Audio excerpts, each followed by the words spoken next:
responsable de service bâtiment, donc qui est sur le service de l'État au niveau de l'Île-de-France. Guillaume Mongin, d'arriver sur scène.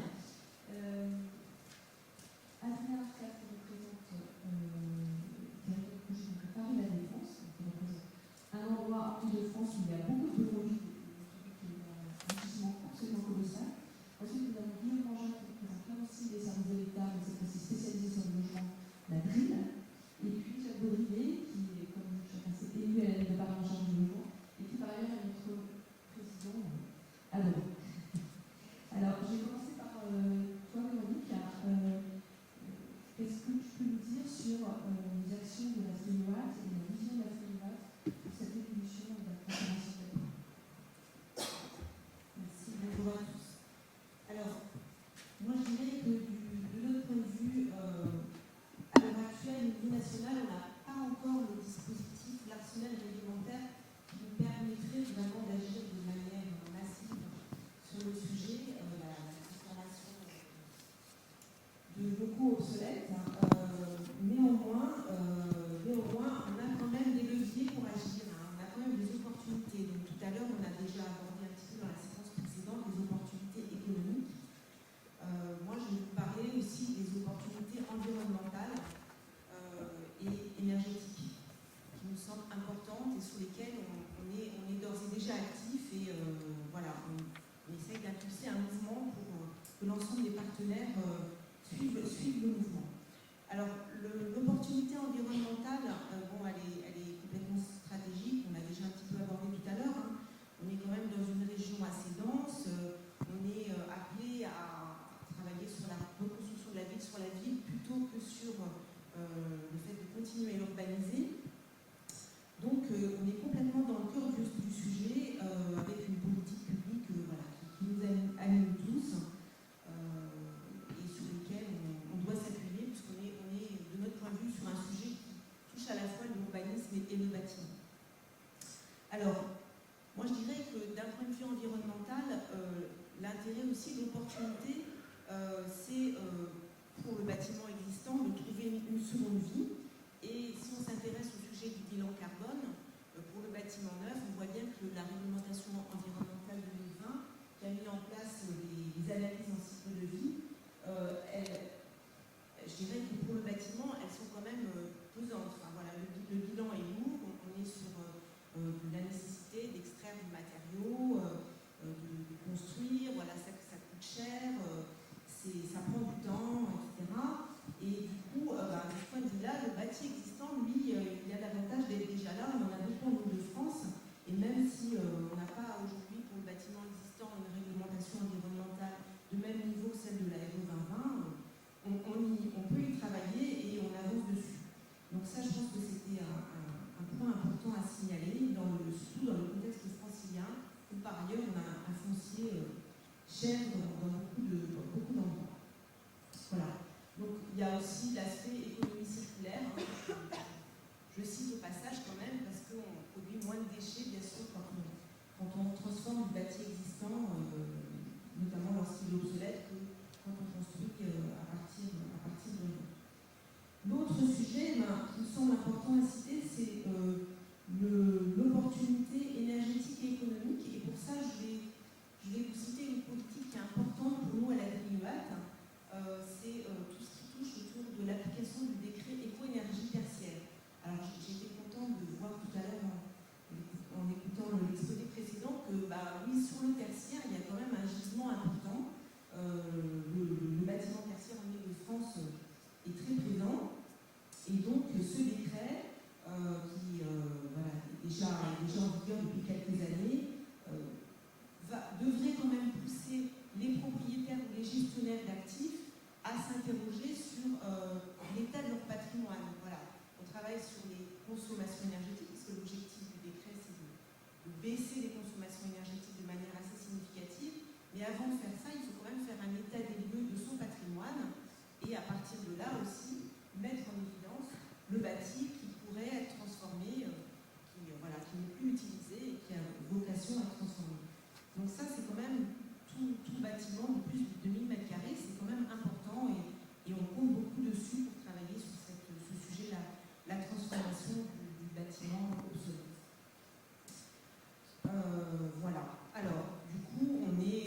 a un sujet qui nous tient à cœur, qu'on porte avec la DRAC, la Direction régionale de l'action culturelle, autour d'un concours d'étudiants en architecture, puisqu'en Ile-de-France, on a quand même 7 écoles d'architecture, un vivier important d'architectes qui vont travailler beaucoup par la suite dans l'Ile-de-France. Et donc on lance cette année la 3e édition de ce concours qui porte sur la réhabilitation du bâtiment avec un volet, donc, je dirais, patrimoine, enfin bâtiment, et un volet énergétique. On leur demande de travailler sur ces 2 volets. Et on a constaté que depuis le début de la mise en œuvre de ce concours, on avait des projets proposés, amenés par les équipes d'enseignants, qui portaient beaucoup sur la transformation du bâtiment. Alors, il y a le bâtiment tertiaire, il y a le bâtiment industriel, qui n'est plus utilisé et qui peut être transformé en logement. Et puis, il y a aussi, par exemple, des garages. Cette année, on a eu parmi les lauréats, on a eu un sujet sur la transformation d'un garage qui n'était plus utilisé. Donc, ça montre quand même que aussi dans le vivier de nos futurs actifs, notamment nos futurs architectes, on a un sujet intéressant autour de la transformation du bâtiment. Merci beaucoup Véronique. Je vais te demander de passer le micro à Guillaume Mangin. Guillaume, donc on est toujours dans les services de l'État, mais cette fois-ci on fait un focus sur le logement. Donc peut-être pour commencer, vous pouvez nous donner un peu un état des lieux de où on en est de la production de logements. Merci beaucoup. Bonjour à toutes et à tous. Alors moi je vais vous parler un peu de logement, voilà, un peu moins de bureau, un peu plus de logement. Tout à l'heure on disait besoin de logement, 70 000 logements en Ile-de-France. D'où sort ce chiffre? Tout simplement de la loi. C'est la loi sur le Grand Paris 2010 qui avait fixé cet objectif de production sur des bases à peu près en prenant en compte les besoins de renouvellement par rapport à la destruction de logements qui s'opèrent naturellement, 17 000, par rapport aux besoins d'accueillir des nouveaux habitants, parce que l'Île-de-France continue à augmenter en population, 28 000 logements, et puis 25 000 logements qui sont liés à la résorption du mal logement et de la demande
aussi de la surélévation de bâtiments existants. Je sais que la ville de Paris a étudié très précisément ce potentiel avec la CUR. On aimerait faire cette année la même chose à l'échelle des patrimoines des bailleurs sociaux en Ile-de-France pour être capable de regarder le potentiel de surélévation du logement social. Et puis il y a le changement d'usage, particulièrement le changement d'usage de bureaux vers le logement. On peut aussi trouver du changement d'usage d'hôtels vers le logement, qui se prête surtout bien, de par les configurations techniques, à la création de logements en résidence, de logements foyers, de logements étudiants. Je pense que tout à l'heure, la foncière de transformation immobilière, qui est un opérateur spécialisé pour en témoigner. Et voilà, alors ça reste, vous disiez une niche, l'ordre de 1900, 2000 logements par an à peu près. Enfin, c'est une niche qu'on a quand même besoin, et toutes les niches sont bonnes à prendre, je dirais, parce que voilà, en tout cas, on n'en produit pas assez, donc tout ce qu'on peut prendre, on le prend. Alors, que fait l'État pour accompagner cette création cette transformation du bureau en logement? Évidemment, toutes les aides au logement, toutes les aides à l'aménagement. Il y avait une charte qui avait été signée en 2018 avec les principaux promoteurs qui a produit, qui a permis d'en faire, mais un petit peu, en tout cas pas à l'échelle d'une industrialisation. Il faut voir aussi qu'en Ile-de-France, il y a une problématique territoriale qui est assez différente. Et il y a des territoires, il y a déjà été cité les Hauts-de-Seine comme un territoire où ça se prête particulièrement bien. Pourquoi? Parce que dans les Hauts-de-Seine, vous avez un marché du logement qui est particulièrement élevé, donc une capacité à avoir des modèles économiques d'équilibre d'opération qui sont assez élevés, et une charge foncière, une valorisation des bureaux qui, au-delà de la défense maintenant encore un peu, mais qu'on s'éloigne de ce cœur de la défense, on va vers une commune un peu plus lointaine, Suresnes, Asnières, voilà, Rueil-Malmaison. On va avoir des valorisations d'actifs de bureaux qui peuvent baisser, et donc on va trouver assez naturellement des équilibres économiques qui peuvent se créer. Donc c'est pour ça que tout à l'heure dans le graphique, vous voyez que les Hauts-de-Seine montent en termes de transformation du bureau en logement, et c'est aussi pour ça que le préfet des Hauts-de-Seine, dès 2020, s'est mobilisé en réunissant des acteurs, en s'investissant sur la thématique, et à accompagner cette véritable stratégie dans les Hauts-de-Seine qui fonctionne avec Paris, évidemment. Donc, ce qu'on voudrait, dans l'attente des conclusions par rapport, vous avez rendu Féchier et en cours d'examen actuellement du gouvernement, je ne prononcerai pas sur les chiffres qui seront donnés. En tout cas, nous, ce qu'on voudrait en Ile-de-France, c'est dès à présent pouvoir travailler à des expérimentations concrètes. Le préfet de région a lancé vendredi dernier ce qu'on appelle communément l'atelier des solutions. Alors, l'atelier des solutions, c'est une méthode. La finalité, c'est bien de trouver des solutions innovantes pour favoriser, accélérer la production de logements et de logements sociaux en Ile-de-France.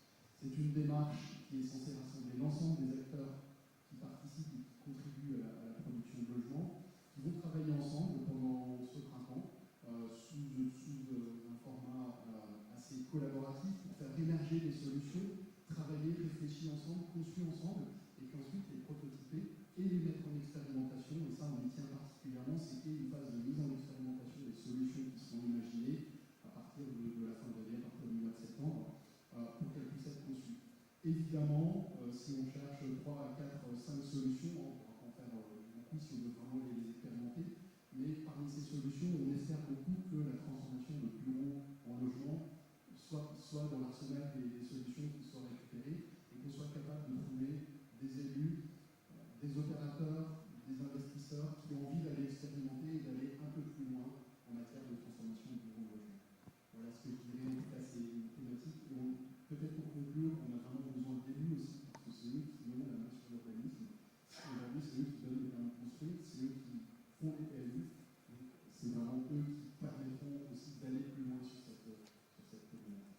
Merci beaucoup Guillaume. On a compris on était dans une période de remembrement et qu'effectivement pour ça les élus sont des acteurs absolument essentiels. Alors peut-être on peut aller maintenant vers la défense, où là il y a un gisement de bureaux dont une partie qui sont vides absolument colossales. Donc Adrien, si vous pouvez nous en dire un petit peu plus sur les constats d'abord de la situation de la défense aujourd'hui et quelles sont les perspectives. Merci de dire quelques mots effectivement du constat, de ce qu'on va essayer de faire et de ce qu'on pourrait faire d'autres. Alors, je ne vais pas parler de l'ensemble des freins, parce que je pense que les états d'autres champs, enfin, sur les techniques, les politiques, etc., mais plutôt parler vraiment de ce qu'on peut faire en tant qu'établissement public qui agit en opération internationale pour envoyer les signaux que vous évoquiez qui peuvent permettre d'accompagner, d'encourager, d'accélérer cette transformation.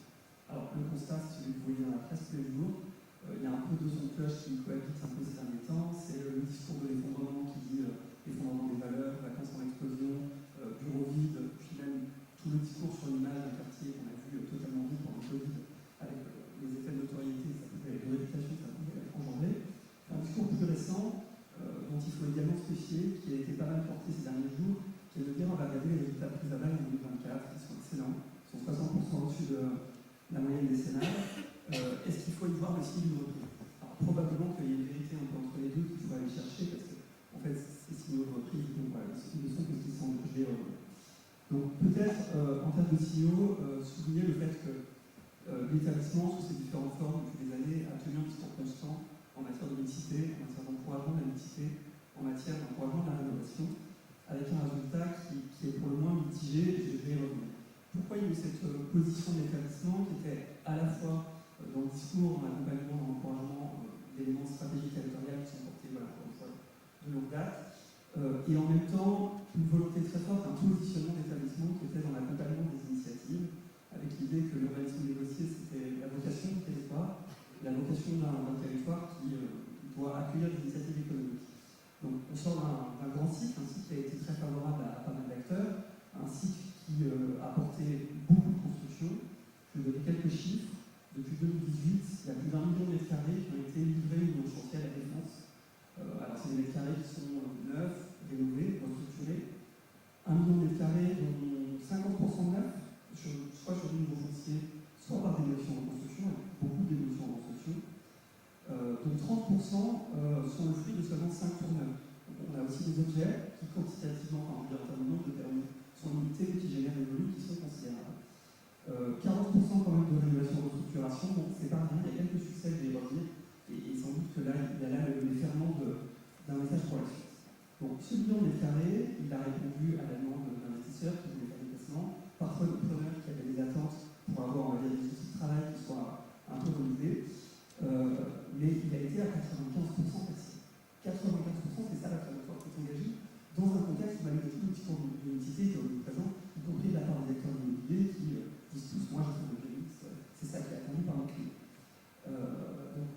Comment est-ce qu'on peut essayer de poser un peu? Donc tout ça, donc, je pense qu'il faut aussi voir le verre à moitié plein. Dans ce million de mètres carrés, il y a des solutions pour les grandes entreprises qui voulaient s'implanter à la défense. Et c'était la vocation du territoire de les accueillir. Donc, le nouveau siège de Total Energy, des sièges de grands pharmaceutiques. Il y a une réponse aussi à plein de acteurs qu'on ne voyait pas à la défense historiquement, des PME, des champs d'activité qu'on ne voyait pas, des groupes du luxe, de l'avocat, beaucoup d'enseignements qui s'est installé. Donc ça a quand même répondu en partie à une demande. C'était pas complètement, on va dire, à côté de la plaque, ça n'est pas que voilà, le flux de production de la force. Ça a aussi profité beaucoup au territoire, en tant qu'établissement public, avec des retombées économiques importantes en matière de droit à construire, qui ont permis à l'établissement d'accompagner une transformation des espaces publics qui était nécessaire et qui rendent les conditions requises pour pouvoir imaginer du changement de destination. Pour avoir le changement de destination, il faut qu'il y ait les habilités nécessaires dans le territoire. Ça a aussi été l'occasion, ça rentre un peu dans la vocation de l'établissement, d'accompagner une nouvelle architecture et d'accueillir une nouvelle image. Bon, pour autant, est-ce qu'on peut satisfaire cette situation? Je vais un tout petit peu détailler les chiffres, mais à l'évidence non. Voilà, je l'ai dit en avant-propos, mais il y a une vacance qui augmente, il y a des millions de mètres carrés vides, il y a une forte obsolescence, et puis il y a un effondrement des valeurs immobilières qui, à l'évidence, n'est pas profitable ni aux acteurs du territoire, enfin, ni aux usagers du territoire.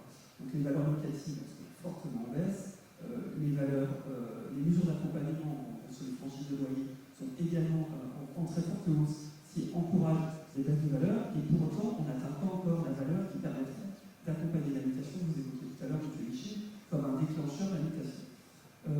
Les enjeux environnementaux, il faut peut-être en dire un mot, si vous l'évoquiez, on peut quand même constater qu'ils n'ont pas été très très présents dans les actions du marché. La production immobilière dont je viens de parler, ce million de mètres carrés, il a été beaucoup guidé par des logiques de consommation énergétique, avec voilà, des performances qui étaient assez attendues par les utilisateurs. La question carbone, elle reste quand même très très très marginale, et c'est un sujet. On a seulement une opération plus c'est moins qui s'est faite sur le territoire, et c'était même pas donc applicateur de défense, c'était à l'intérieur d'Agricolon. Dans la production, on a finalement eu que de la production d'ordre réglementaire. Alors parfois avec un peu d'avance sur le volet énergétique, mais le volet carbone restait très peu présent. Donc, bon, à l'évidence, il faut porter un discours plus fort, passer des messages plus forts pour pouvoir l'accompagner. On l'a un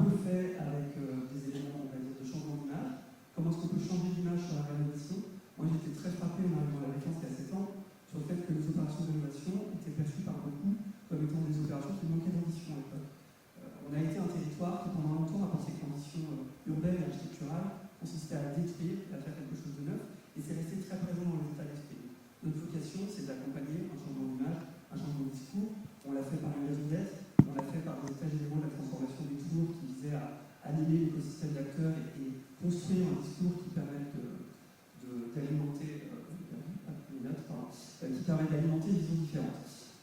Ensuite, est-ce que c'est suffisant? À l'évidence, il va falloir aller au-delà. Il va peut-être falloir qu'on se repose la question du signaux plus fort en relisant l'urbanisme. On parle beaucoup de réarmement et d'outils. En fait, on a beaucoup de prérogatives qui existent, qui sont pour l'instant peu utilisées, qui ont parfois fait un peu peur dans le territoire, dans des zones d'aménagement différées. Il y a des facultés sur soi à statuer des permis de construire. On a eu l'occasion par le passé d'en parler avec Guillaume Mangin. Donc il y a plein d'outils. Est-ce qu'il faut aller jusqu'au bout d'une mise en œuvre? Peut-être pas. Encore faut-il se poser la question des employés et passer le signal au marché qu'on serait prêt à le faire le cas échéant. Peut-être se poser la question aussi de préempter et de se positionner différemment à chaque valeur. Tous ces chantiers sont un peu en réflexion. Est-ce qu'un établissement doit se contenter de donner les avis sur les permis de construire et de céder les droits à construire nécessaires, ou est-ce qu'il ne peut pas se positionner aussi en acquisition du foncier, en développement d'études, en développement de solutions pour aller peut-être dérisquer les projets que le secteur privé aujourd'hui ne peut plus porter. Voilà, ce sont tous des objectifs qui sont à l'étude, qui interrogent le positionnement, y compris politique, parce que c'est vrai que tout ça devra être porté par des élus, le positionnement de l'établissement qui est aujourd'hui piloté par les collectivités locales, ce qui est une spécificité tout en agissant en opération internationale, avec des collectivités locales qui répondent aux attentes de leurs électeurs, c'est-à-dire que développer de l'habitat, par exemple, à la Défense, c'est pas forcément leur priorité, en tout cas ça ne rentre pas forcément dans leurs grands entendus parce que ça crée une complexité en termes de réponse aux besoins des administrés, mais néanmoins, il va falloir accompagner ce mouvement-là. Peut-être que l'une des solutions, vous avez parlé de collégialité, on parle notamment du SLHH, nous on se pose la question de savoir s'il ne faudrait pas établir une trajectoire immobilière conjointement avec les grands acteurs. Aujourd'hui, en faisant de l'urbanisme négocié en bilatéral, en tête-à-tête avec les opérateurs, c'est très compliqué d'aller faire dire à quelqu'un, non, vous renoncez à une motion de construction qui est néanmoins permise par la PLU, vous renoncez à construire beaucoup alors que ça vous permettrait de porter de la valeur, et d'essayer de négocier, j'allais dire, à l'amiable. Par contre, construire une trajectoire avec l'ensemble des acteurs, avec les grands utilisateurs, avec les associations représentantes du marché, et se dire quelle est la trajectoire immobilière acceptable d'évolution du quartier, peut-être que ça c'est atteignable, et qu'ensuite on peut se donner les moyens de piloter les autorisations avec ce référentiel qui serait porté par les acteurs. J'observe que les acteurs privés s'y emploient, puisqu'ils ont entrepris des démarches de construction également de grands édifices territoriaux. Donc à nous de nous en saisir pour construire une politique publique qui sache donner les bons signaux. Merci beaucoup Adrien. Donc là on comprend qu'à la Défense, on n'est pas encore tout à fait à la volonté politique nécessaire pour faire du remembrement actif. Mais par contre, on va maintenant passer de l'autre côté de la Seine, on revient à Paris. Et donc là, on a une municipalité très très engagée à la fois sur les questions écologiques et sur les questions sociales, avec la question cruciale du logement qui manque. Donc Jacques, si tu peux nous dire en quoi le PLU bioclimatique que vous avez établi à Paris va répondre à ces enjeux-là. Avant de répondre à cette question, je vais partir de l'intervention du début de Camille de Bateau, qui nous projetait en 2050 avec un tableau relevé sur la multiplicité d'usage, la quantité d'usage des logements, la sociabilité de l'usage, qui est très positive, mais moi je dirais que la réalité concrète qu'on vit aujourd'hui, à Paris comme ailleurs en France, c'est la dynamique totalement inverse. Que ce qui se développe aujourd'hui, c'est pas du tout la quantité d'usage, c'est au contraire les logements vides, les résidences secondaires, 100 000 en plus par an, et nous, c'est ce qui écrase tout dans la politique du logement à Paris, c'est on a le nombre de résidences principales chute de façon accélérée, on en perd. Chaque année, 7 000 logements deviennent des logements vides, des résidences secondaires. C'est pas l'intensité d'usage, au contraire, c'est la décroissance. Et le nombre de logements locatifs privés baisse à proportion de 10 000 par an. Et que si on continue comme ça, je discute beaucoup avec les acteurs immobiliers locatifs privés, on a eu le nombre de logements locatifs privés en 30 ans qui a été divisé par 2 à Paris. Et si on continue comme ça, il y aura 0 logement locatif privé, il n'y aura plus qu'une ville de pied-à-terre de résidence secondaire. Voilà. La dynamique actuelle va dans le mauvais sens et de plus en plus vite dans le mauvais sens. Donc voilà, il faut partir quand même de ce constat. Avant, voilà, c'est bien de rêver, mais partons de la réalité. Et la réalité, c'est là. Donc, nous, ce qui écrase tout dans nos revendications de la politique du logement, y compris les signaux PLU, c'est lutter contre cette dynamique négative. Le logement à Paris, ça devient toujours plus comme une Rolex, une Tesla, c'est un bien de prestige. On ne spécule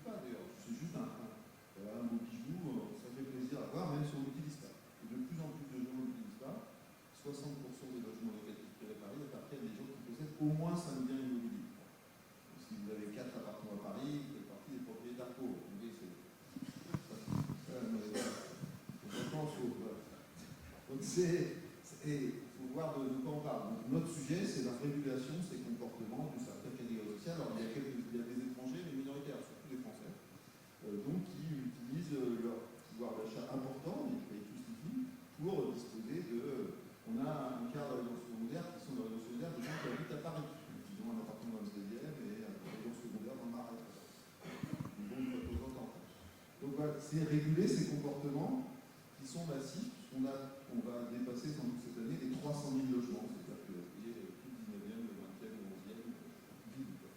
Donc c'est ça notre bataille, et on va atteindre 26% de logements privés qui ne sont pas la résidence principale.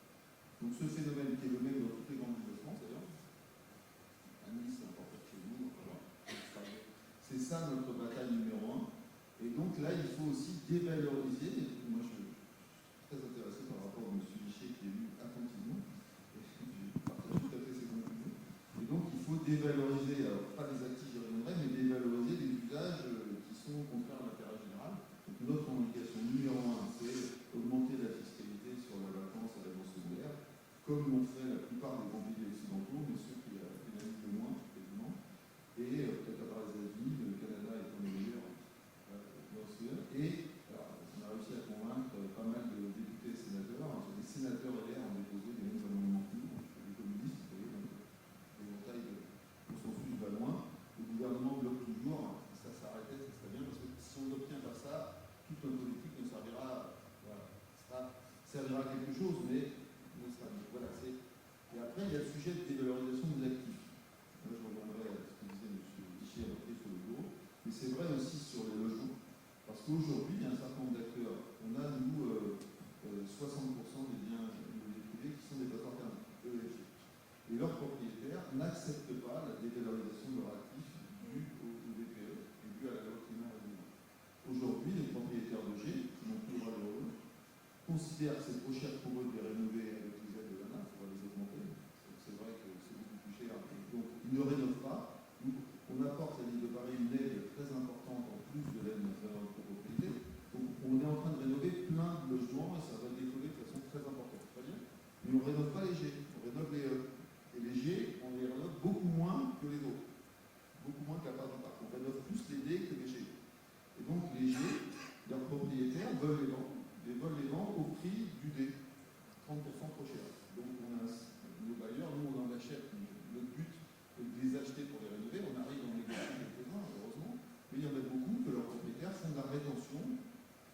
En gros, gardent leur logement vide. Donc on risque d'avoir à partir de cette année une augmentation exponentielle du nombre de logements vides à Paris. On ne va pas faire 7 000 logements par an, on va peut-être en perdre 20 000 cette année.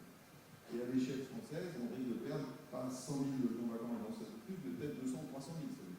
Donc c'est une catastrophe industrielle pour le logement à Paris, mais dans toute la France. Donc, avant de parler, hein, c'est bien de transformer les garages, etc., mais dans un environnement où on va avoir 100 000 élèves de plus à cause de ça, on dit ok, je préfère alerter quand même sur ce sujet, pour qu'il y ait plus une dynamique qui aille dans le sens de Mme Laqueux que dans le sens actuel. Si le gouvernement pouvait entendre, ça ne coûte rien de toute façon. Il suffit de voter l'amendement des sénateurs LR. Voilà. Donc ça, c'est le sujet numéro 1. Après, il y a tout ce qui est... et c'est un sujet énorme pour la rénovation que porte Ecopolis, parce que ces logements, si on ne dévalorise pas cet usage de logements vacants, on ne rénovera pas les passoires thermiques. Et donc ça restera, parce que les gens ne veulent pas. Voilà. Donc il faut dévaloriser l'usage. Ils disent, si je laisse vide, je paye une taxe. Ben là, ça va peut-être m'aider. Ça serait bien aussi d'augmenter l'aide pour les G. On aide autant les G que les D. Donc il y a toute une politique fiscale à faire. Une fois qu'on aura fait ça, cette dévalorisation des passoires thermiques, des actifs passoires thermiques, qui est essentielle. Ça va dans le même sens que dit M. Vichet pour le marché du bureau. C'est la mesure numéro 1 pour nous permettre de rénover la ville et de transformer et l'adapter au réchauffement climatique, qui n'est pas des milliers de morts en cas des canicules qui arrivent en 2030. Ça, c'est plus que tout. Je dis à la ministre, vous me donnez 1 milliard d'euros, nous, sous vote, c'est un amendement qui coûte zéro, je préfère le vote d'amendement qui coûte zéro. Après, une fois qu'on aura réussi à avoir cette politique de dévalorisation des usages et des actifs de passoires thermiques via ces mesures, on va transformer la ville. Et nous, on essaye avec notre PLU, qui est un PLU qui est très défavorable à la construction, parce qu'on va végétaliser la ville énormément pour s'adapter au réchauffement climatique, c'est une priorité absolue de la végétalisation. Mais on se donne les moyens quand même de produire les logements dans le sens que dit à la juste titre de Morin. Donc on va favoriser la surélévation de parc social. On devrait passer de 50 000 logements par an à 500, c'est notre objectif par an. Donc il y a quand même un potentiel, et ce n'est pas des surélévations monstrueuses, c'est juste des petits investissements qui s'intègrent bien. On peut faire beaucoup plus de 10 fois plus en alors pour le parc privé, des petites surélévations permettent de créer de la valeur, et on va, avec notre opérateur, l'agence particulière, on va essayer de convaincre le maximum de courrier. Pour l'instant, il n'y en a quasiment pas. On a quelques exemples sur le doigt d'une main et encore un peu de doigts. Donc, de surélévation dans la rénovation, mais on pense qu'il y a un vrai potentiel, et notre PU, justement, le favorise. Il décourage plutôt la construction en pleine terre des Élysées, mais il favorise clairement la surélévation. Et puis, et ça, c'est nos moyens financiers. On se donne les moyens, mais tout ça pour transformer la ville, de transformer un certain nombre d'actifs obsolètes. Alors, la première cible, c'est les parkings et les garages. On a déjà produit 1300 logements sociaux en 10 ans en transformant une quarantaine de parkings garages. Là, on a fléché sur le PLU à peu près tous les parkings et garages qui restent à Paris, il y en a quelques dizaines. Donc, on espère bien transformer le parking garage en logement, parfois en espace vert aussi, mais de quoi produire 3000 logements à terme, donc dans les 10-15 ans, donc c'est quand même plusieurs centaines. Donc en gros, les parkings, les Parisiens ont moins en moins de voitures à rythme accéléré, donc il n'y a plus besoin de parking garage en fabrication, on a plein de parking en sous-sol. Donc le PSU a mis énormément de pastilles de réserve sur les parkings garages. Et on souhaite aussi participer à la dynamique de transformation de bureaux. Alors à Paris, pour les bureaux, on a un marché totalement appuyé puisque la valeur des loyers augmente à Paris. Il baisse totalement à la Défense et à l'Hôtel, mais à Paris, il y a une attractivité énorme des qualités urbaines, c'est que les loyers augmentent, donc le taux de vacances à Paris est le plus bas de l'histoire, ce qui est totalement atypique par rapport au reste de France qui correspond à ce qu'expliquait M. Chine et M. de Paris à la Défense. Donc, mais néanmoins, on a identifié au moins quelques sites, au moins 100 000 m² transformés. Et là, c'est le même sujet que nous, notre sujet prégnant, c'est la dévalorisation des territoires thermiques. C'est pour la rénovation, c'est pareil, c'est la dévalorisation des actifs, la taxe sur les bureaux vacants. Et ça, si on passe pas, vraiment le message à dire, je suis totalement en phase avec ce qu'exprimait M. Chine, si on ne passe pas sur une phase de dévalorisation de ces actifs, on va, en tout cas pour le logement, à la catastrophe sociale, économique, parce que les acteurs n'arrivent plus à embaucher. Demandez à Jean Castex, son problème numéro 1. Ce n'est pas le transport, c'est le logement pour embaucher des chauffeurs de bus. Demandez-les. Il n'est pas de montant politique. Donc voilà, si on ne va pas à ça, on est dans une catastrophe économique, sociale, et pour la filière du bâtiment. Si on fait sauter ce levier de la dévalorisation des actifs, donc des passoires thermiques comme des bureaux, on crée une dynamique en termes d'activité qui serait majeure. C'est le nœud de tout, que notre budget logement, je finirai par ça, on se donne les moyens, avec de Paris, j'ai disposé de 600 millions d'euros cette année pour produire du logement social. La ministre du logement à l'échelle France, elle a 400 millions, vous voyez, un petit sujet quand même du budget de l'État, qui a 400 millions pour la France, la ville de Paris, 600 millions pour Paris. Notre budget augmente, mais le sien pas. Donc il y a besoin de moyens, c'est un autre sujet, mais l'essentiel, c'est vraiment ce sujet de la dévalorisation de l'actif. Si on ne fait pas ça, on est mort. Merci Jacques. Est-ce que vous voulez les uns ou les autres réagir ou apporter votre complément? On peut l'applaudir, ouais.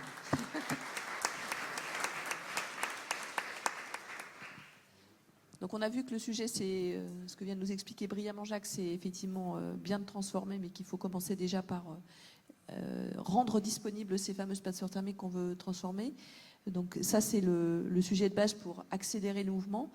Qu'est-ce que vous voulez apporter d'autre comme élément pour... qu'est-ce que vous voyez d'autre, vous, comme action au court terme? Donc cette action politique que Jacques, tu mènes auprès des parlementaires pour essayer de faire bouger les choses auprès des ministères. Qu'est-ce que vous voyez comme autre action qui pourrait permettre justement d'aller davantage dans cette direction encore, concrètement sur le terrain? Je vais faire un petit ajout. Dans les sujets qui sont un peu propres à la défense, on va beaucoup évoquer cette production de bureaux, etc. Et puis le parc obsolète qui est en train d'arriver, sur lequel il va falloir, qui est un vivier colossal. Dans les freins qu'on a levés, il y a parmi de nombreux freins, il n'y a pas seulement le frein économique, politique, etc. Mais il y a aussi faire la démonstration qu'habiter la défense c'est possible et ça peut être attractif. En réalité, je focalise un peu sur le volet résidentiel, mais la réalité c'est qu'en fait, tout type de destination autre que le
est-ce qu'aujourd'hui vous avez des pistes d'expérimentation, en tout cas de projets démonstrateurs d'une tour de bureau qui pourraient justement peut-être répondre aussi à cet objectif de co-living, ou enfin, en tout cas d'avoir des programmes mixtes qui intègrent en grande partie du logement? Alors, je vais peut-être décevoir tout le monde, mais en termes de démonstrateurs aujourd'hui de transformation d'immeubles existants vers d'autres typologies, on n'a rien qui soit à un stade un peu sérieux de développement. En tout cas, rien qui ait été porté à notre connaissance. Donc, il y a peut-être des opérateurs qui travaillent à côté, c'est clairement le cas, mais on n'en est pas encore à des stades même préparés. Donc, ça, c'est quand même un vrai sujet. Le frein principal, c'est celui que vous évoquiez, hein, c'est les valeurs. À partir du moment où ils n'ont pas arbitré, c'est compliqué d'aller engager des frais d'études sur quelque chose qui, comptablement, dans les fonds, valent encore très cher. Et voilà, ça crée l'infaisabilité dès le départ, en fait. Donc, c'est sans doute sur ça qu'il faudra trouver les moyens d'agir en tant qu'action publique. Jacques, tu veux réagir? Alors, monsieur G veut s'exprimer. Est-ce que... On va peut-être passer aux questions de la salle.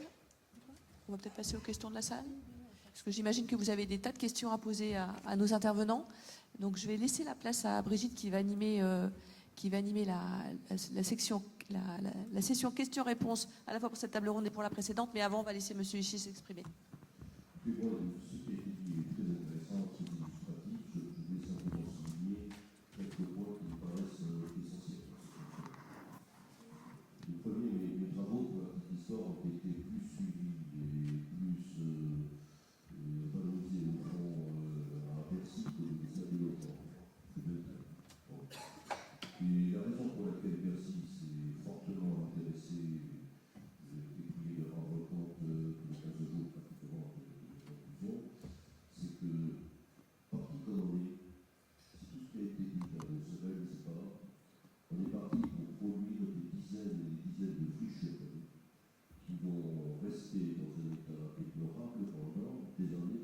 C'est-à-dire qu'on est parti pour se payer une en rue 3, une en rue 4, une en rue 5, etc. Et c'est ce que Bercy doit absolument éviter. Et c'est la raison pour laquelle, d'ailleurs, la critique qui portait sur les conclusions, mais qui était surtaxer les bureaux vacants. Mais ce n'est pas les bureaux vacants uniquement qu'il faut surtaxer, il faut surtaxer tous les actifs inutilisés.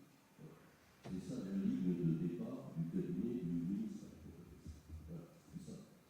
Donc, je veux dire, le problème, c'est que quand on décline ce genre d'idées, ensuite, à d'autres ministères qui sont plutôt les ministères des pensions, etc., ils voient plutôt, si vous voulez, les inconvénients politiques qu'ils vont devoir assumer que la vision globale du sujet. Donc, cette affaire-là, elle est quand même complètement fondamentale si on veut effectivement sortir des blocages actuels qui me paraissent effectivement dramatiques. Pour avancer, il y a quand même d'autres sujets qui n'ont pas été traités. André, est-ce que je peux vous couper une seconde? Je vous invite à monter sur scène avec François et Emmanuel, comme ça vous pouvez poursuivre et on enchaînera sur les questions, on vous verra dans les...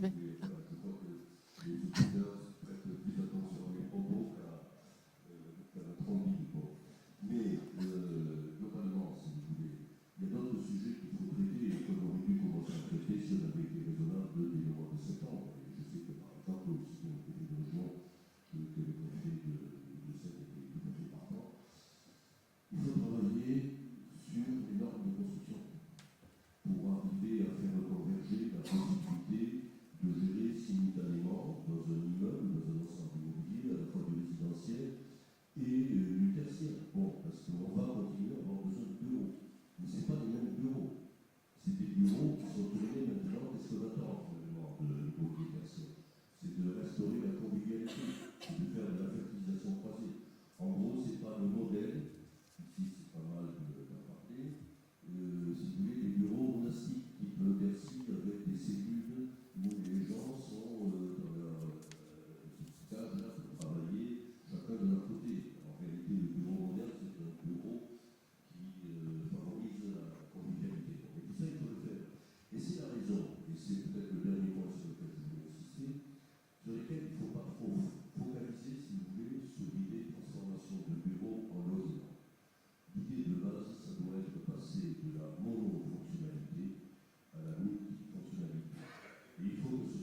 Justement, ne vous rasseyez pas, André, parce que je voulais vous inviter, ainsi qu'Emmanuel et François, à rejoindre nos intervenants, parce qu'on va avoir le temps de questions du public.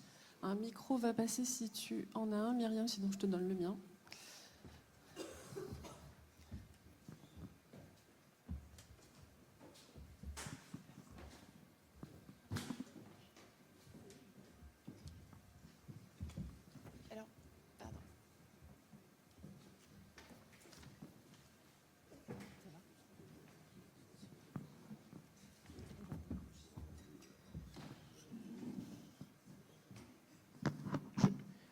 Petite question, entre la ville de Paris et l'État, quel rôle vous donnez aux autres échelons, donc la métropole, les EPT, le département et la région, dont on n'a pas beaucoup parlé aujourd'hui? Ils ont certainement un rôle dans ce panorama que vous nous avez dressé. Et comment aussi vous voyez les relations entre les acteurs communaux pour résorber ce problème au niveau régional? C'est-à-dire, est-ce qu'il y a des coopérations sur le logement ou est-ce que c'est encore aujourd'hui extrêmement siloté entre les communes dans ce domaine?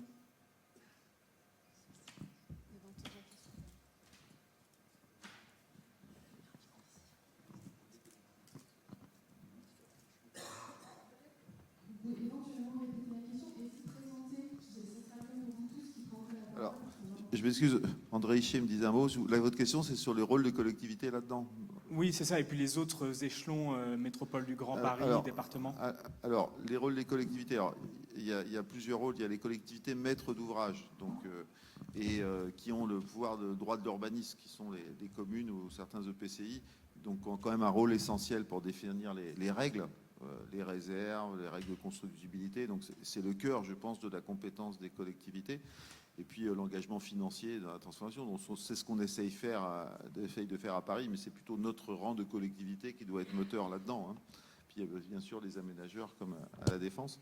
Voilà, donc ça donc notre rôle, c'est de définir les règles qui permettent d'encourager la transformation. C'est ce qu'on a essayé de faire avec notre PLU bioclimatique, alors qui est à l'échelle de ce qu'on a fait pour le PLU auparavant, une vraie révolution. D'ailleurs, avec une convergence politique très forte entre les différentes forces de la majorité, dans un sens à la fois plus social et plus écolo. Donc on a tous convergence par le haut. D'habitude, c'est des négociations par le bas, là c'est par le haut, donc on en est tous très contents. Donc, moi je dis que c'est un PLU communiste, les écologistes disent que c'est un PLU écologiste, les socialistes c'est un PLU socialiste, enfin on est tous très contents, et donc ce qui est rare, et donc on a réussi à trouver, et c'est compliqué, des règles entre nous qui permettant d'atteindre tous nos objectifs par le haut, et d'inventer y compris des règles, par exemple la mixité sociale, mixité fonctionnelle, où on pousse le curseur très loin.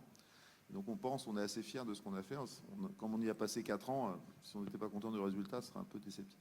Donc ça, je pense que les collectivités, nous en tout cas, le travail qu'on a mené à Paris, on pense que si on veut s'adapter à cette nouvelle donne du réchauffement climatique et de l'évolution immobilière qui va avec, parce que tout ça est la conséquence du réchauffement climatique et de l'épuisement des ressources au bout du bout, hein, voilà, c'est ça, il faut utiliser moins de pétrole et on va s'adapter au réchauffement climatique. C'est ça la première raison de tout ce qu'on peut raconter autre. Je pense qu'il y a vraiment un travail de collectivité sur les PLU à faire, dans le sens, en tout cas nous, qu'on a pu faire à Paris, on a des contacts avec certaines collectivités qui nous... Après les autres acteurs, moi je suis conseiller métropolitain, métropole du Grand Paris, ça m'est arrivé de travailler à la région. Les autres acteurs qui n'ont pas le pouvoir de l'urbanisme, je crois qu'ils ont un pouvoir en dehors de les compétences propres d'accompagner ce mouvement. Mais ça, il faut qu'ils aient les moyens financiers et la volonté politique. Et la réalité concrète, moi je suis à la métropole, là le projet de loi de finances, on nous dit qu'il pourrait supprimer 20% des crédits de la métropole. Donc vous voyez qu'en termes de dynamique d'intervention, quand on vous sabre 20% de votre budget, il y en a beaucoup qui gèrent des entreprises ou des acteurs publics dans la salle. Si on vous enlève 20% de votre budget, ça va être compliqué de développer une activité. Et la région, alors là, à qui on ne va pas sabrer 20% de budget, a choisi de passer son budget logement de 75 millions à 0. Donc, vous voyez, donc la dynamique, malheureusement, alors qu'on a besoin pour accompagner ce mouvement de transformation, pour accompagner les transformations des passoires thermiques, nous, on va mettre 200 millions d'euros de plus par an. En plus des 600 millions d'euros pour produire le logement social, on va mettre 200 millions pour transformer le parc privé, en plus de 100 millions pour le parc social. Donc si on ne met pas plein d'argent, alors si Dana en mettait plus, ça ira mieux. Il y a besoin de beaucoup plus de moyens des collectivités, parce que l'État ne met pas assez. Aujourd'hui, la tendance, en tout cas à la région, est inverse. On tombe à 0, ce qui est dramatique. On va enfin, la production de logement social étudiant en Ile-de-France va s'écrouler de ce fait, hein, parce qu'il y avait beaucoup d'argent. Donc il y a besoin d'accompagnement financier des collectivités, en plus de l'État quand ils n'assument pas. Et il y a besoin d'un travail sur les règles d'urbanisme pour passer à des PLU du 21e siècle, quoi. Je pense que c'est ça les deux sujets.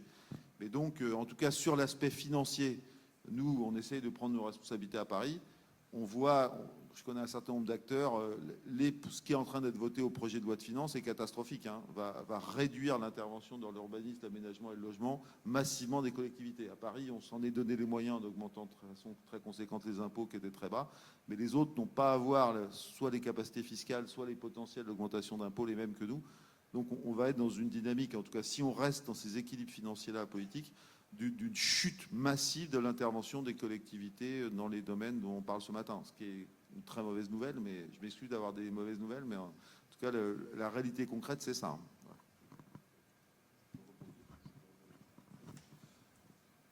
Alors, je partage évidemment ce qui vient d'être dit, mais j'ajoute immédiatement une réserve importante.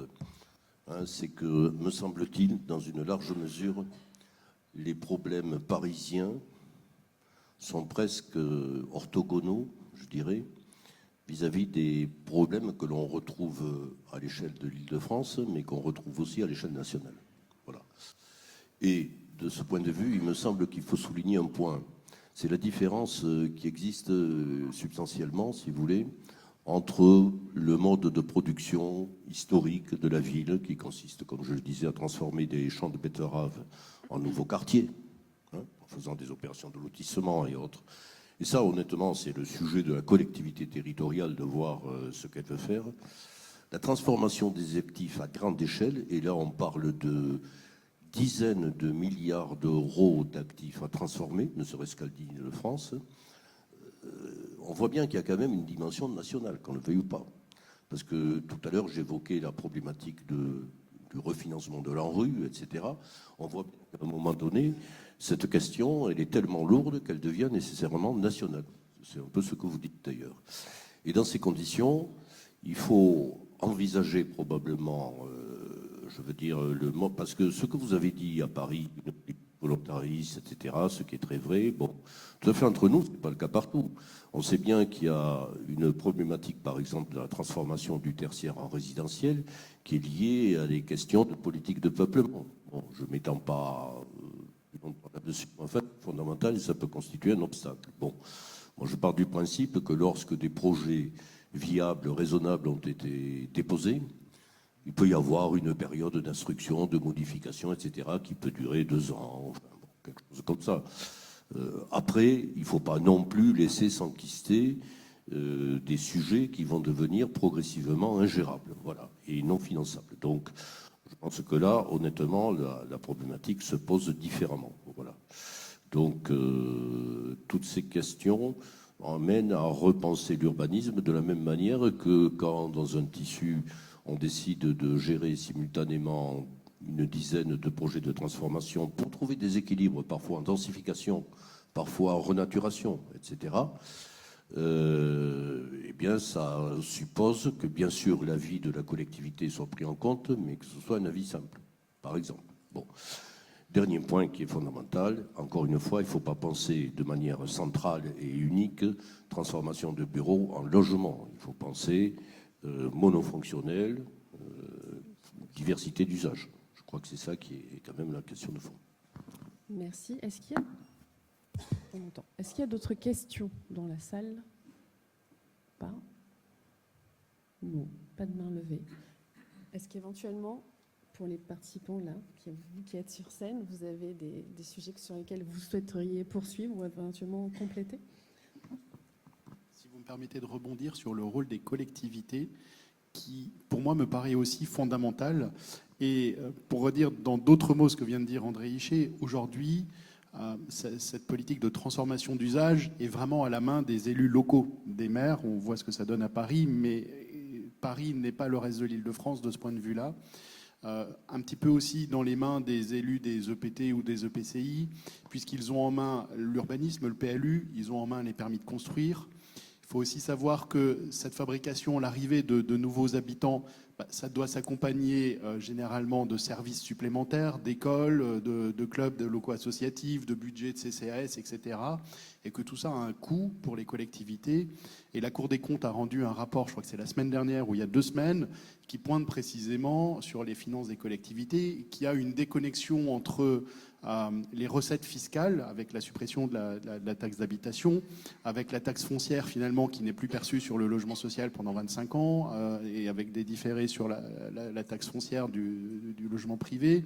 Voilà, il y a une déconnexion entre les recettes des collectivités et l'accueil de nouveaux habitants.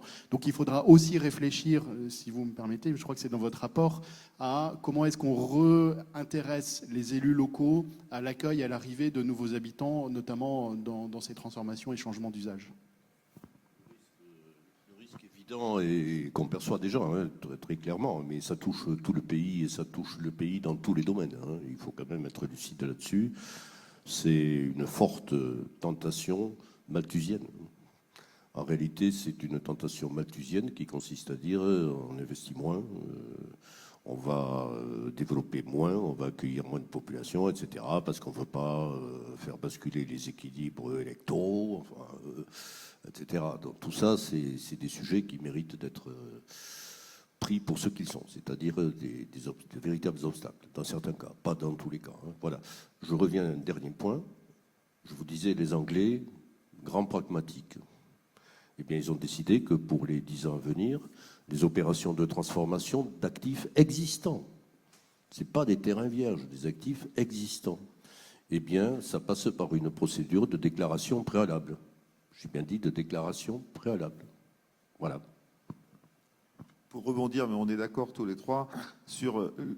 je suis totalement d'accord avec M. Fichet qu'il faut une décision nationale, une impulsion de transformation de ces actifs, en particulier les millions de mètres carrés de bureaux et autres, qu'il a évoqués, avec, et je pense, un opérateur national pour la rénovation qu'est l'ANA, qui a des compétences, qu'il faut lui, je pense, lui en donner plus, qui s'élargissent d'ailleurs au patrimoine social, au patrimoine des bâtiments publics, voilà, avec une politique nationale impulsée, et après, les collectivités, dans la rénovation, la transformation.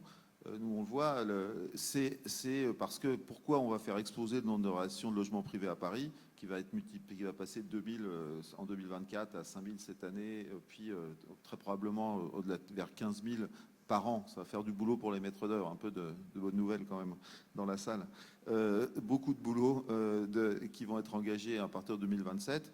C'est parce qu'on a organisé des réunions publiques dans tous les arrondissements avec des assemblées de 400, 500, 600 copropriétaires. On fait tout un travail de terrain. C'est pour ça que s'il n'y avait que les décisions de l'ANA et qu'on ne le relaie pas, en plus on donne des aides complémentaires mais, qui aident évidemment pour les décisions, mais c'est toute cette politique de rénovation, ça doit être porté, ça va devenir en termes d'investissement, avec la politique logement social, une des 2 principales politiques de notre collectivité. Et je pense qu'il faut qu'on acculture l'ensemble des collectivités à porter, et c'est un nouveau métier pour certaines mairies, à porter ces politiques de rénovation. Il y a certaines qui le font, mais il y a encore du boulot.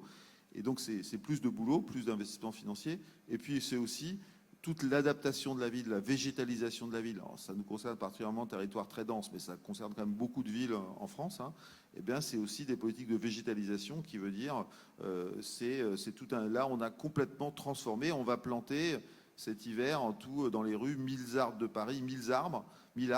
D'habitude, on en plantait, dans le mandat précédent, on en plantait 100 par hiver, quoi. Donc on sait 10 fois plus, c'est 5 fois plus de travaux, c'est des approches systématiques de végétalisation de tous les espaces. Ça, c'est des nouvelles politiques publiques, je ne développe pas, mais de végétalisation qu'il faut inventer et qui coûtent de l'argent. C'est aussi des moyens financiers importants à apporter. Mais en tout cas, on voit que cette adaptation au changement climatique, à la fois via la végétalisation et la rénovation du bâti, c'est en train de complètement transformer la structure des investissements, en tout cas de Paris. Je pense que ça aurait du sens que ça transforme complètement les investissements de toutes les collectivités.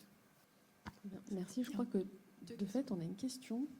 Présentez-vous avant de poser votre question. Bonjour, donc Blandine Denis de la CERC, cellule économique régionale de la construction. Donc je vous remercie beaucoup pour vos interventions très intéressantes. Mais je me demandais, les entreprises, comment elles s'insèrent dans toutes ces concertations, dans cet écosystème? Et je pense notamment à Total. à la Défense. Est-ce que Total participe à des concertations, des tables rondes? Voilà. Merci. Je ne suis pas sûr de savoir comment répondre et si l'exemple de Total est le plus représentatif du marché des entreprises à la Défense. Je pense, j'ai un peu insisté au départ sur le fait qu'il y avait une position historique de l'établissement qui était une position d'accompagnement des projets, d'accompagnement des initiatives. Enfin, l'ambition initiale, c'était de répondre aux attentes des entreprises en leur permettant de créer des outils de travail adaptés. Donc, enfin, je le dis un peu simplement. Et donc, évidemment, quand Total, par exemple, qui a 2 grandes tours historiques à la Défense, qui sont un peu anciennes, qui ont un certain âge, a fait savoir qu'il voulait un nouveau siège, le souci principal de l'établissement a été de dire comment on peut répondre à votre demande. Parce que c'est une vocation vraiment du territoire et que si Total avait préféré aller ailleurs, bon, ça aurait été sans doute assez désastreux pour le territoire. Donc là, il y a eu un dialogue effectivement, mais bilatéral, qui portait sur un sujet particulier, qui était la réponse à cette entreprise, à un besoin, et on le fait avec toutes les entreprises du territoire. Alors peut-être avec une attention un peu plus marquée pour des entreprises de cette taille qui génèrent autant de mètres carrés, mais on le fait avec toutes. Une fois qu'on a dit ça, je pense qu'il faut quand même qu'on soit lucide sur la production qui a été faite. Elle a répondu à des attentes, elle a répondu à des usages. On est très satisfait de voir certains grands groupes se confirmer à la Défense. On est très satisfait de voir, par exemple, Sanofi qui s'installe à la Défense en venant d'un autre territoire, dans un contexte un peu différent, de voir tout un tas de nouvelles entreprises, des PME, etc. On est très satisfait de voir plein d'étudiants, plein d'écoles d'enseignement supérieur qui, pour le coup, convertissent des immeubles de bureaux assez facilement. Les sujets réglementaires et techniques qui sont évoqués précédemment étaient beaucoup plus simples pour ce type de reconversion. Mais enfin, on a aussi produit à côté des centaines de millimètres carrés qui ne répondent à aucun usage. Et ça, ça répondait aussi à des attentes, non pas d'usagers, mais d'investisseurs, de promoteurs, d'acteurs de l'immobilier qui, pour des raisons X ou Y, avaient intérêt à engager ça.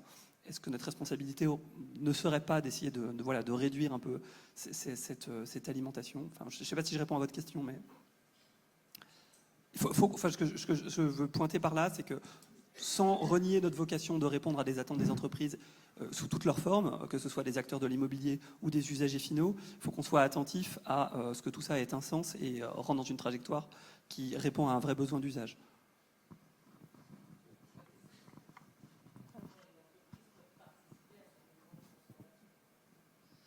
Sur l'affaire Total, ce qui restera à trouver quand même, c'est le réemploi des locaux qui va être libérés lors du transfert dans le nouveau siège.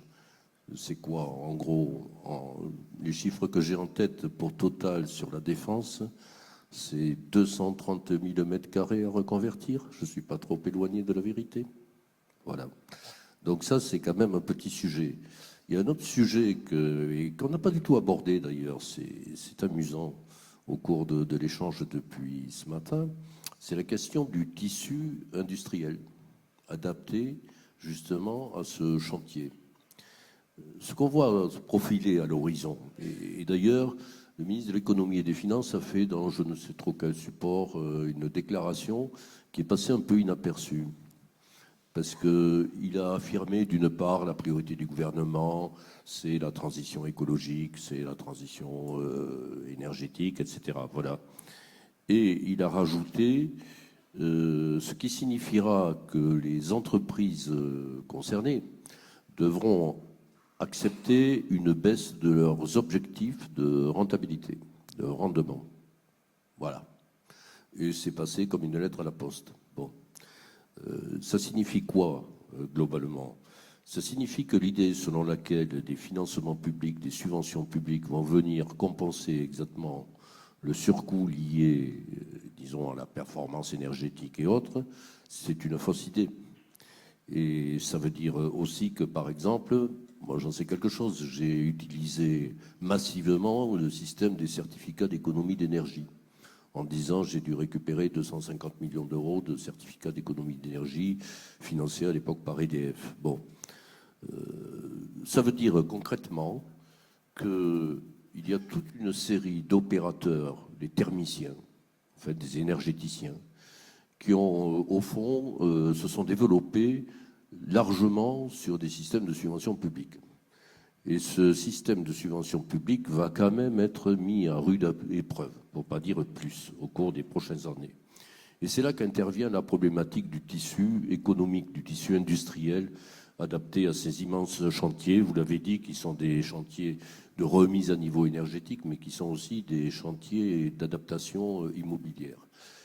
Et ça veut dire quoi? Ça veut dire qu'on va nécessairement aller vers un regroupement d'acteurs qui seront des opérateurs globaux qui travaillent à la fois sur le bâti et qui travaillent sur la performance énergétique. Parce que ce sera le seul moyen de trouver finalement des marges qui répondent aux uns et aux autres. Si vous voulez, la segmentation du secteur des opérateurs entre les thermiciens d'un côté, les énergéticiens, etc., les BTPistes de l'autre, les promoteurs, etc., je pense qu'on est à la veille de changements significatifs liés tout simplement à l'érosion des marges. Ça, c'est un facteur nécessairement structurant qu'il faut prendre en considération pour les années à venir.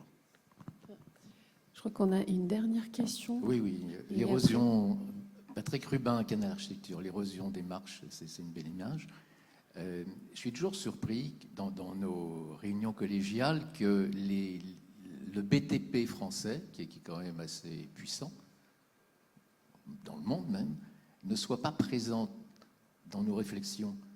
Parce que vous venez d'en parler, oui, thermicien, mais aujourd'hui, on sait que transformer un bâtiment coûte plus cher qu'en construire un neuf. Mais on sait aussi tous les blocages qui se mettent en place pour qu'on construise. Donc on va vers la transformation, c'est pour ça qu'on est tous réunis ce matin. Mais il faut les interroger, les constructeurs qui sont sur le terrain, et il faudrait peut-être aussi les associer aux industriels, et peut-être qu'en industrialisant les modes de faire, on pourrait s'échapper de la culture du neuf dans les bâtiments anciens. C'est normal, moi je pense architecture, hein, donc je parle de ce sujet-là. Mais c'est un vrai sujet économique. Vous êtes devant des paysages qui sont très diversifiés, enfin complètement atypiques. Quand vous prenez les BTPistes, vous êtes devant un oligopole pour l'essentiel. Les thermiciens, ils sont quand même beaucoup plus diversifiés. Quand on parle des architectes ou des promoteurs, c'est un tissu qui actuellement est quand même très émietté, très atomisé. Bon, voilà. Et donc, en réalité, si vous voulez engager une discussion avec, moi je les connais bien, avec les BTPistes et les très gros promoteurs, ça ne se fait pas dans des cercles ouverts. Ça se fait dans des relations beaucoup plus fermées, parce qu'au fond, ils construisent leur stratégie à partir de leur propre connaissance de l'ensemble du tissu. C'est la raison pour laquelle le dialogue est quand même compliqué à nouer. Et c'est la raison pour laquelle on est en France, on n'est pas aux États-Unis, pour arriver, si vous voulez, à lancer le mouvement, l'initiative doit venir de l'État central. Voilà. Non pas pour engager des ressources qui n'existent plus, mais pour envoyer un signal, pour dire voilà de quelle manière les choses vont se passer à l'avenir. On ne peut pas échapper, si vous voulez, la France étant ce qu'elle est avec ses traditions, parce que l'État central envoie un signal fort en disant voilà de quelle manière je souhaite que les choses évoluent, et à ce moment-là, tout le monde s'alignera. Voilà. Votre question est excellente. Moi, vous dites BTP, moi j'aurais tendance à segmenter entre le B et le TP. Parce que moi j'ai un passé professionnel dans le secteur des TP, dans la construction d'équipements de transport public lourd. Et en tout cas, le milieu du transport public a réussi à générer le fait qu'on construise le Grand Paris Express, 40 milliards d'euros, des investissements qui s'adaptent, je dirais, au XXIe siècle. Là, c'est les CERM. On est en train de travailler, moi j'y travaille, c'est une ancienne casquette, je dirais, mais avec certains acteurs qui ont aussi des grands projets. On est en train de générer les investissements du XXIe siècle. C'est-à-dire, il y a une révision, il y a un lobby très important pour le vélo qui se bat, enfin, je dirais, qui se projette complètement. Je trouve que le bâtiment, je suis élu à la transition écologique du bâti depuis 4 ans, au bâtiment depuis 10 ans, mais et encore dominé les revendications et ce qui est porté vis-à-vis des acteurs publics est dominé par des revendications, je dirais. Alors, il y a toutes celles des acteurs entre guillemets de gauche dont je fais partie, hein, sur le logement social, qui est l'USH, etc., tous les bailleurs qui se battent pour le financement du logement social, ce qui est noble et qui ne résout pas le problème global de la filière du bâtiment et qu'il faut continuer à faire, mais qui ne résout pas voilà tout. il y a les promoteurs qui se battent pour le modèle de lotissement, le Pinel, etc. Et ces deux revendications sont celles qui sont dominantes. D'ailleurs, la ministre du Logement, Valérie Létard, et vous répond en interview, ben moi, le secteur du bâtiment est content puisque j'ai négocié 200-300 millions de baisse en moins pour le RLS, pour les bailleurs sociaux, et j'ai filé du PTZ aux promoteurs. Donc voilà, en gros, ça va bien. Mais le sujet, voilà, ça marchait dans les années 70, 80, mais ça fait 50 ans. Donc les revendications qui dominent, c'est ça. Et il n'y a pas assez d'acteurs qui sortent de ces deux logiques, je dirais, corporatistes. Alors, moi, je serais plutôt du côté de ceux du logement social, vous imaginez bien, mais néanmoins qui n'englobent pas tout et qui portent des revendications plus globales. Et ça, ce serait plutôt de la FFB, la CAPEB, l'Ordre des architectes, mais qui, en tout cas, moi, j'échange avec eux, je vois qu'ils sont pas encore dans une maturation de propositions type dévalorisation des actifs, tout ce qu'on s'est raconté là, quoi. Moi, j'essaye de les évangéliser. Je pense que d'autres, comme M. Hichier, le font aussi. Mais en tout cas, on en est loin. Et je vois, moi, je fais partie des gens qui suggèrent aux députés et sénateurs communistes des amendements sur les transports et le bâtiment.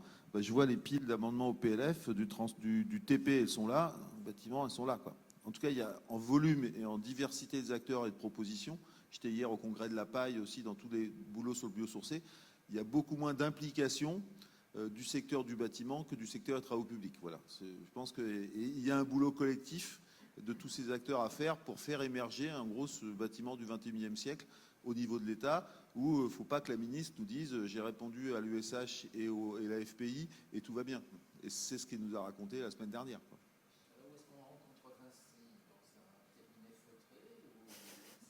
Alors, et les majors, leur logique, c'est des entreprises internationales. En gros, ils ont d'énormes marchés de TP à l'international. Donc, le fait que le bâtiment ne vaille pas assez bien en France n'est pas leur problème. Donc, eux, c'est pas des acteurs français, c'est des acteurs internationaux. Donc, vous n'aurez pas de lobbying, ils s'investiront pas là-dedans. Peut-être Saint-Gobain, et encore qui est international, mais qui a un sujet français plus important. Mais je pense que c'est plutôt les fédérations professionnelles. Moi, les acteurs. En gros, c'est parce que la RATP s'est bougé qu'on a fait le Grand Paris Express, c'est parce que la Société des Grands Projets s'est bougé qu'on va faire les SERM, c'est parce que les acteurs du vélo, Fédération d'usagers bicyclettes s'est bougé qu'on va réussir à avoir un réseau vélo en France. Enfin voilà. Et je pense que les acteurs qui vont nous permettre, en tout cas moi, dans ma vision, je ne vois pas grand monde d'autres que l'Ordre des architectes, la FFB, la CAPEB, quoi, qui pourraient porter. Les autres, je sens pas, en tout cas les majors, pas la peine, à mon avis. Il faut élargir à d'autres acteurs. Je veux dire, honnêtement, il y a par exemple la catégorie des investisseurs, la FEI, qui, par exemple, sur l'avenir de la défense, qui est complètement impliquée. Parce que les porteurs d'actifs, il faut arriver à leur faire comprendre que leur intérêt, justement, bien perçu, il consiste à apurer le plus rapidement possible le marché et les surcapacités. Voilà. Et ça, c'est pas une réaction naturelle. L'Institut de l'économie immobilière et foncière a fait un travail très intéressant dans lequel est démontré le fait que les surcapacités de bureaux étaient prévisibles et annoncées de fait depuis au moins 10 ans, depuis plus de 10 ans. Et l'indicateur qui démontre ça, c'est l'évolution du taux d'absorption des nouvelles capacités créées chaque année, qui en 10 ans a été divisé par 4 ou 5. Voilà. Donc je veux dire, il y a 10 ans, il y a 12 ans, on pouvait déjà savoir qu'on allait vers des surcapacités de bureaux. Voilà. Je vous remercie sincèrement. Je pense qu'on peut applaudir nos intervenants.